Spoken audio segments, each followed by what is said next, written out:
Untuk mengetahui lebih lanjut mengenai peningkatnya kasus campak di Indonesia dan apa upaya dalam penyembuhannya, sudah bergabung bersama dengan kami Dr. Anggrani Alam, Ketua Unit Kerja Koordinasi Penyakit Tropik IDAI. Selamat siang, dokter. Selamat siang. Baik, Senang dengan sekali bisa Marvin dan bertemu juga semua. Gemma di studio, dokter. Salam sehat juga, terima kasih. Dan juga kami mengimbau kepada pemirsa semua yang menyaksikan, Anda bisa berpartisipasi dalam dialog kali ini melalui telepon interaktif di 021 583 9900, sekali lagi di 021 583 9900. Kita langsung tanyakan saja kepada dokter ya terkait dengan kasus ini dokter, ya. ini kan kasus campak mengalami kenaikan di Indonesia. Daerah mana yang menunjukkan kasus yang signifikan kenaikannya? Ya, boleh dikatakan 1255 ya yang sudah dilaporkan terjadi kejadian luar biasa campak di 12 provinsi. Dan ini adalah laporan sepanjang tahun.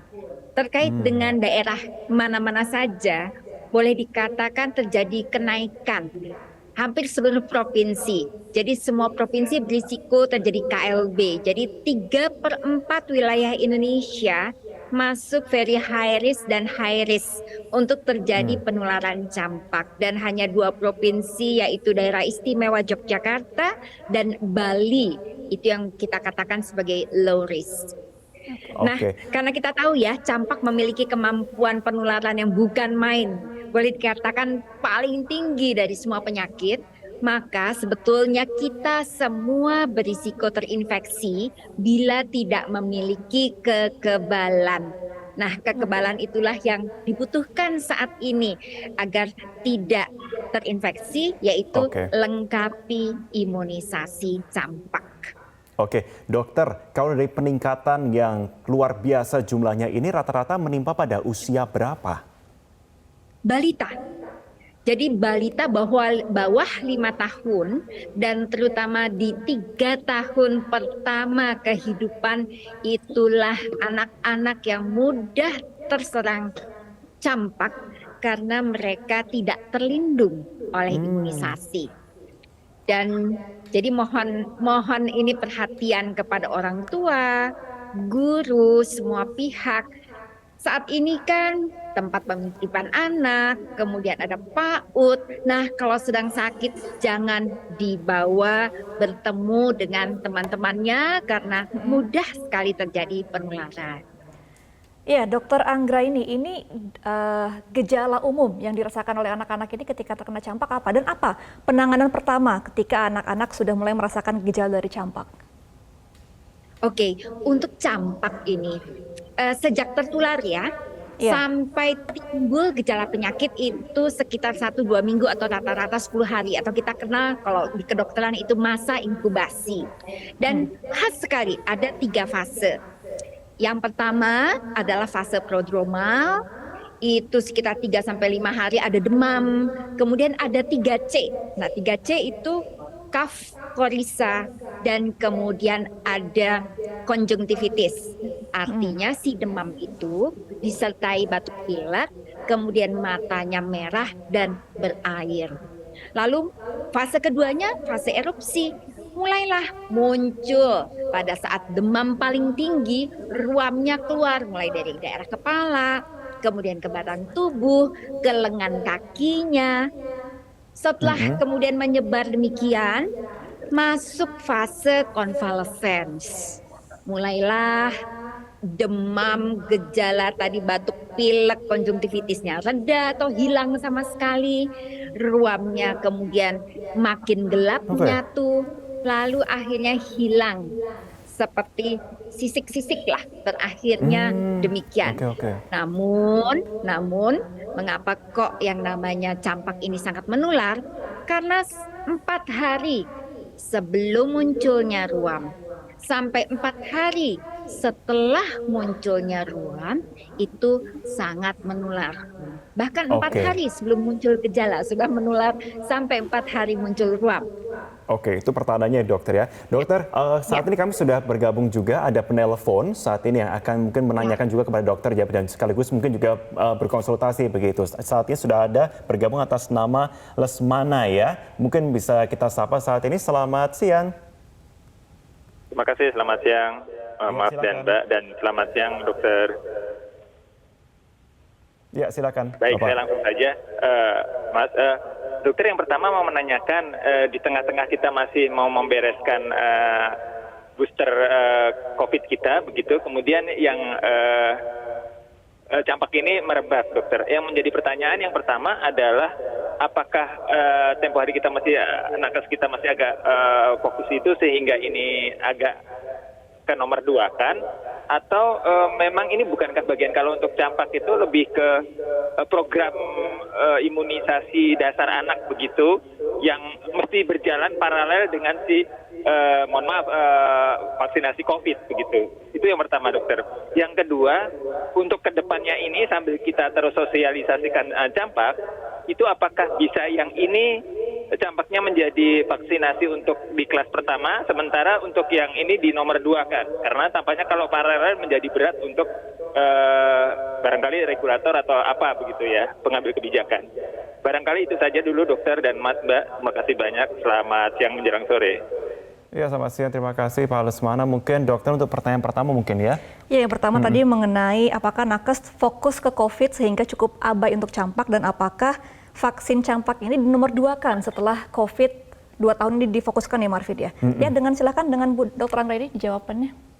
Ya, terima kasih ini Pak Lesmana. Jadi Mbak Gema, secara keseluruhan bukan hanya Indonesia yang mengalami hal penurunan imunisasi. Itu terjadi global. Jadi secara global baik negara maju pun juga hal yang sama. Tetapi sekarang bagaimana caranya untuk mengejar hal tersebut? Indonesia itu terlalu rendah cakupan untuk campaknya.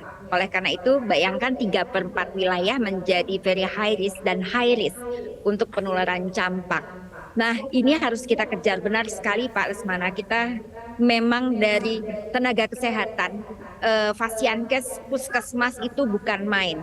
Mereka bahu-membahu setelah masyarakat itu takut ke Fasiankes, juga petugas kesehatan yang terinfeksinya banyak sehingga tidak heran banyak puskesmas juga tutup karena dokternya, perawatnya, bidannya semua terkena COVID. Sekarang ini sudah buka lagi dan kita semua akan mengejar hal tersebut. Tentu petugas kesehatan ini dengan banyak sekali kewajiban yang harus dilakukan dan semua ini demi kesehatan anak-anak Indonesia.